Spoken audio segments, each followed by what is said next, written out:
being a big movie fan and wanting to see as many things as I possibly can that I think I will enjoy when it comes to, let's just say, what I want to go to the movie theater for and what I kind of wait to see when it winds up on a streaming service.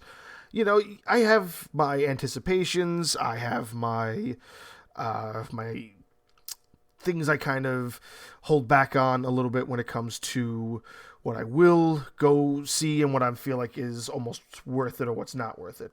So a good example of that would be I understand what to expect when it comes to certain movies. Like if I go see an action film, it's got to have at least good action. Maybe the story's good, maybe the story's not, but if the action is trash, then I feel like it was a waste of time and I wasted my time and my money going to the theater for this.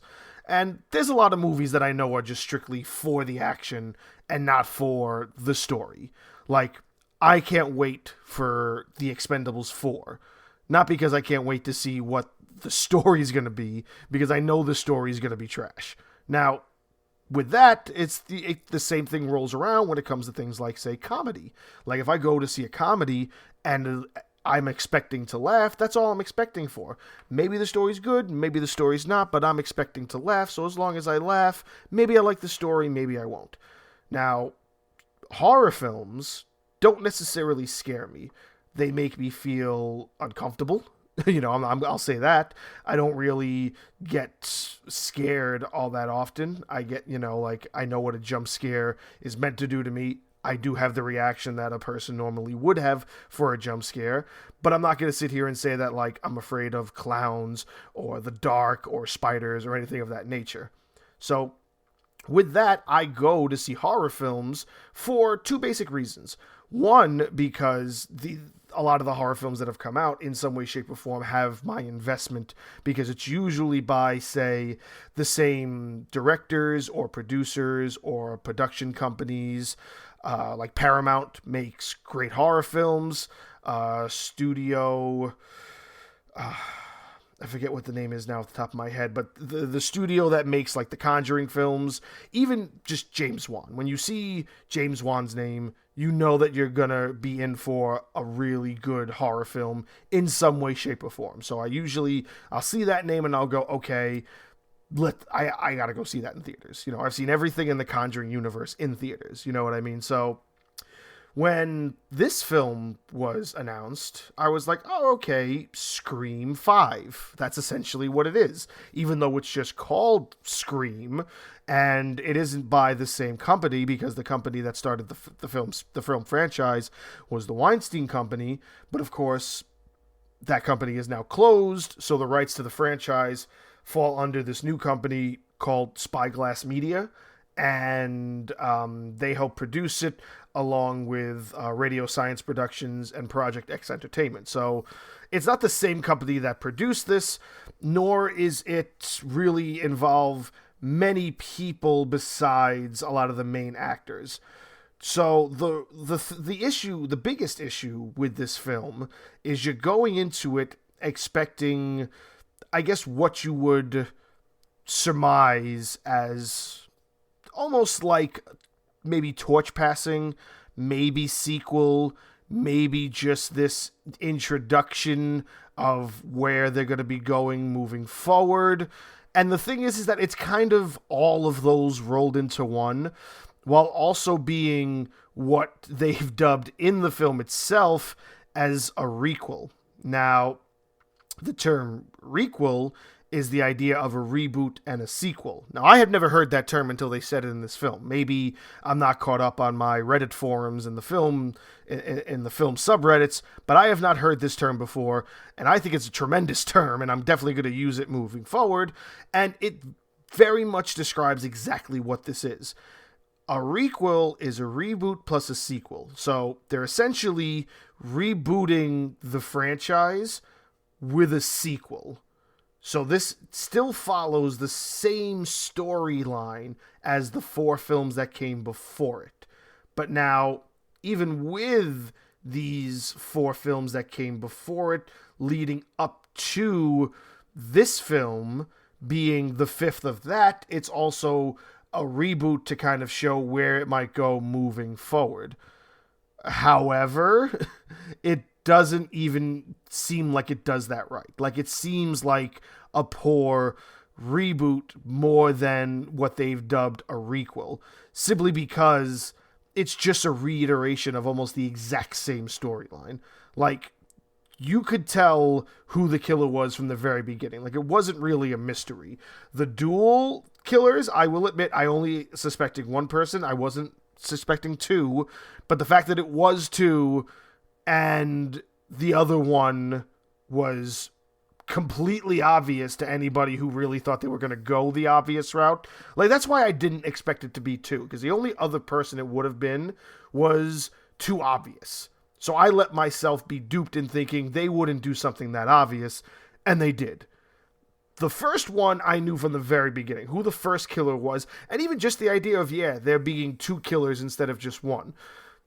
That's obviously what the first Scream did for you. And now the first Scream was a very big film when it came to what we were expecting out of horror films, because it really turned upside down what the notion of a slasher film was. It wasn't just the one killer. You had this two killer concept, and even when you look back on that film, how it was introduced when it came to the idea of there being two killers, it wasn't done in a way that, you suspected who the first killer was, and you suspected he was the only killer.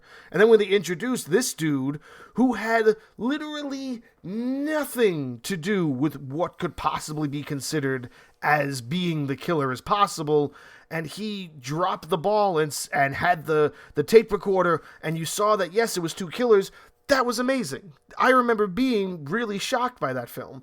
Not to the extent where it was like a film that deserved any sort of, award or an Oscar or anything like that, but it's just shocking when it comes to what you are expecting out of a horror film. The fact that they just redid that storyline, but tried to also be a sequel, it's just, I love the term requel, but I don't love what this film had given us in that notion of what a requel was supposed to be. This idea of rebooting the franchise, but doing it with a sequel. It just doesn't... This film did not do what I think it was meant to set out to do. Now, I know it did really good in the box office. I know it's got mixed reviews all over the board, and I don't know what could possibly come moving forward, but... So... another good example is like the Halloween movies that are coming out now that are essentially requels in themselves. The first Halloween that came out in 2018 is a sequel to what technically is the first film, and it's ignoring all of the other films, or even the first two films, I believe. I think it's going off of as well. So it's ignoring every other film, and it's saying this takes place directly after that first film. So that in itself could be considered a reboot if you wanted to, but it is essentially a sequel, but it's done right. It's done with not much compromise in what you're expecting moving forward and what you're getting with beefing up the story, giving more to the story than that was probably missing or what would have been missing. This doesn't do any of that. You know what I'm saying? This new Scream film doesn't do any of what you're expecting to do. Just involving three of the main characters and getting those actors back on board. Like, I love seeing David Arquette in another film. I think Neve Campbell looks amazing and should do more in films. I don't know how much she's been doing. And Courtney Cox as well. Just bringing back these characters and kind of just letting them be these reminiscence of what the story was, and showing you that, yes, here is the connection we're making to the other movies by saying, like, yeah, we're going to reboot it, but we're going to do the exact, even just the very cliche notion of what the killers, like, what their motive is, what their motivation is to move forward. That it's people on messenger boards that are they want to give something to the fans because everybody is upset by every other movie moving forward. And of course, it's kind of this troll as well on, internet movie fans. On me, internet movie reviewers, movie fans that go into the forums and talk crap about movies they don't like. Like, it's meant to be a troll on them. But it doesn't do it well. Like just throwing that in there to say, yeah, we're doing it because, the company doesn't make a good film. That's not as good as it sounds. Like it might sound good on paper, it might sound good in theory, and maybe to an extent it might have even been good, but the execution for this movie was just so poor that it comes off almost like, really? Like that's your motivation? They didn't do your last movie justice, so you're going to kill a bunch of people? Like, I know there are extreme fans out there, and I know there's in history there have been extreme fans that have done really, really bad things to those who are the fans of, and I don't think that's ever gonna stop. But I'm guessing maybe this over glorification or glorification of what extreme fans will do in the light of wanting more out of the things they love. It almost is cliche if it was, but it's not. But it feels like it is. And I don't know why I feel that way. Maybe it's because I am one of these people who sit here and I know that I'm going to see like bad films and I'm going to see films that I'm not going to agree with. But never in my life will I say anything else besides the fact that if I want to see a story that I love done justice, I'll write it myself and I'll try to get it made. Who's killing people because their horror movie didn't do well? I don't know. Like, it feels like it missed the mark that what it was trying to hit. And maybe that's simply because of our disconnect with the idea of death in movies. The idea of death in movies is just, it doesn't hit as hard because you're just going to see that actor in the next film. Like, you see Jack Quaid in this film, but he's also about to be in the new season of The Boys that comes out in a couple of months. So any sort of concept of death in movies like this is just kind of thrown out the window, and you don't hold any sort of value to it. So this idea that there's meant to be value indicated in what their driving motivation is, it all goes out the window if you don't care enough to think that that's a major role. Like, the motivation in the first Scream was that he felt that his mother or his father made those decisions based on what, Neve Campbell's character, Sydney, what her mother did. And so she's taking that out on her. Like, there's motivation in there that's about those characters. It's not about this play on the outside world, or even this play on almost fourth wall breaking within not breaking the fourth wall. Like, that's the best way that I can describe it, and it just doesn't come across as what I think they meant for. And again, on paper, that idea probably sounds really good. Even my explanation, I feel like, yes, that sounds like a great idea, but it's about the execution, and I don't feel like the big reveal of this film really gave me, like, satisfaction to where I was happy when I left the theater after watching this. I'm not going to say I regretted paying the money and watching this in theater. What I am going to say is I don't think I'm going to watch it again. That's my all honest opinion. Is it worth watching once? Sure. Maybe twice. Maybe for the huge Scream fan that's out there. But it just doesn't do it for me. It doesn't do it. And that's upsetting to an extent because this is a good franchise that holds a lot of weight when it comes to horror franchises in this day and age. It's one of the only ones that's still kind of going that I guess people care about or that might matter to the extent where they felt that it was needed. Or maybe the only one that they're writing stories for, because there are other stories that you can write, even if you wanted to do requels or reboots or sequels. I think the last time they did a Friday the 13th film was 2009.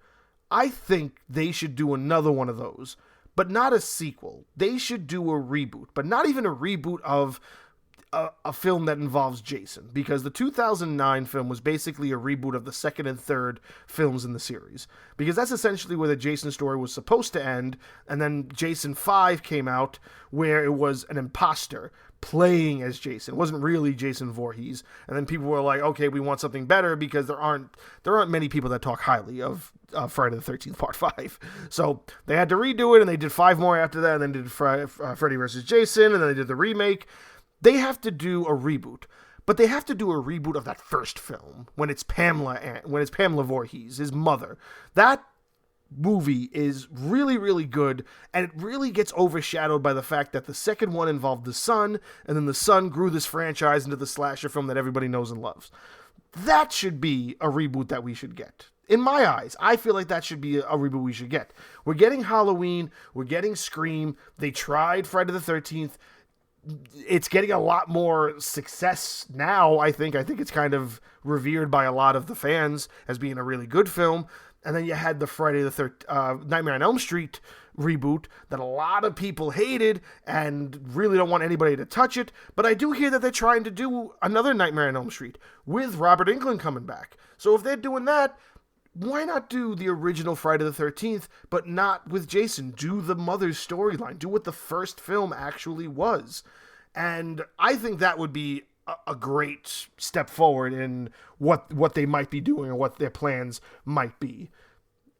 This Scream, another Scream? I mean, maybe, again, there might be diehard Scream fans out there that are going to totally shit all over me for talking down this movie, but I'm sorry, it didn't live up to what potential it might have had in my eyes, and that's the honest truth.